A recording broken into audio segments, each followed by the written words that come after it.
अयोध्येतील राम मंदिरात रामलल्लाच्या मूर्तीची प्राणप्रतिष्ठापना सोहळा सोमवार दिनांक 22 जानेवारी रोजी पंतप्रधान नरेंद्र मोदी यांच्या हस्ते विधिवत पद्धतीने पार पडला।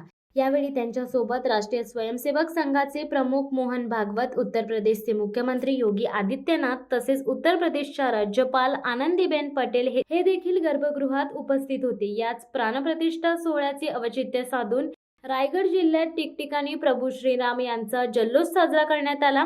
म्हसळा तालुक्यात ठिकठिकाणी दिंड्या, पूजेचे आयोजन, सांस्कृतिक कार्यक्रम अशा स्वरूपात तयारी करण्यात आली होती। त्यामुळे संपूर्ण परिसर भगवामय झाला होता। शिवसत्ता टाइम्ससाठी गणेश महाप्रळकर, म्हसळा।